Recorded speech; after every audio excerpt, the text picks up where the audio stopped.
Salam sejahtera Malaysia, terima kasih kerana menonton video-video dalam channel ini. Sebelum kita mula, jangan lupa untuk tekan tombol subscribe, share, like dan komen. Let's go! Salam sejahtera dan selamat malam kepada semua pendengar. Berita seterusnya, Jolo kejar Lesner untuk derma Badan Amal Rosmah. Berita penuh, ahli perniagaan yang menjadi buruan, Low Tech Joe atau lebih dikenali sebagai Jolo, memaksa jurubeng tim Lesner untuk memberikan derma kepada Badan Amal dan Kebajikan Tenaga Isteri-Isteri Bakti. Menurut keterangan Lesner di Mahkamah New York pada 22 Februari, dia menyatakan dalam email kepada bekas pegawai bank Goldman Sachs, Roger Ng, bahawa Law mengejarnya untuk memberikan derma itu. Saya sebut di sini bahawa Law juga menghantar mesej kepada saya mengenai sumbangan ini dan tindakan dia mengajar saya akan membuat saya gila, katanya kepada mahkamah. Pendakwa draw roll, dan apa yang defendant Ng katakan sebagai jawapan kepada anda? Lesner, saya tahu, buatlah benda berfaedah. Adakah kamu mendapat teks bahawa mendatangkan kemarahan R adalah serius? Dia kata biarkan dia tenang minggu depan, tapi pada hujung minggu depan, jika tiada cek, kita perlu sedia secara pribadi. Roll, apabila defendant menulis petikan kemarahan R adalah serius, apa yang anda faham dia cakap tentang apa? Lesner, pemahaman saya Rosmah Mansor, isteri Najib Abdul Razak, Perdana Menteri ketika itu, sangat kecewa kerana sumbangan itu mengambil masa yang lama.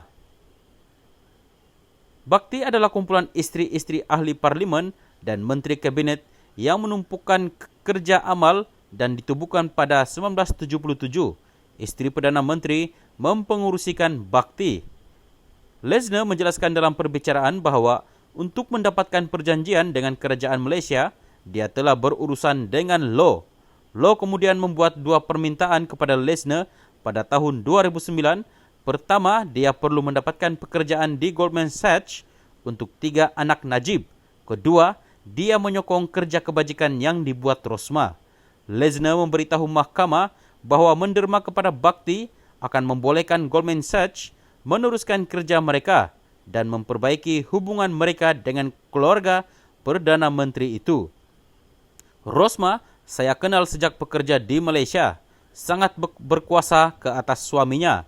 Pengaruhnya terhadapnya sangat besar dan oleh itu, apabila permintaan pertama itu datang, ia benar-benar cuba memanjangkan hubungan kami dengannya dengan memberi sesuatu nilai yang merupakan sumbangan kepada kerja kebajikannya yang akan menjadikan dia kelihatan baik, katanya.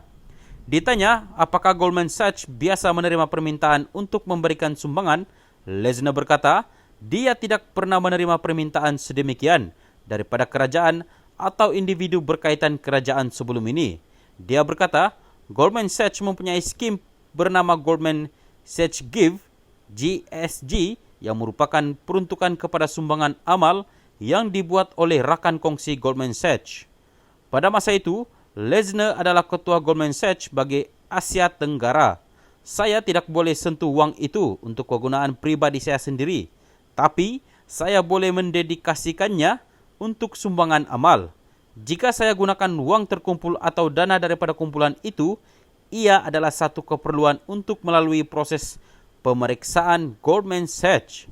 Pemeriksaan itu termasuk oleh pasukan pematuhan undang-undang dalaman kami. NGS Gives adalah pasukan yang sebenarnya dan peguam luar juga yang akan melakukan pemeriksaan itu, katanya. Pada akhirnya, Lesner berkata dia membuat sumbangan sebanyak AS300,000 bersamaan RM1.2 juta ringgit yang disifatkannya sebagai jumlah yang besar.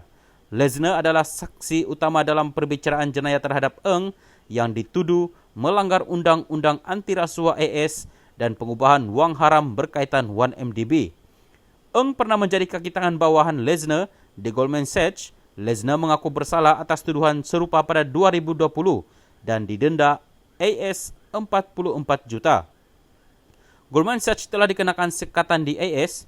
Firma itu juga berdepan tindakan pihak berkuasa Malaysia yang berakhir dengan perjanjian penyelesaian yang besar.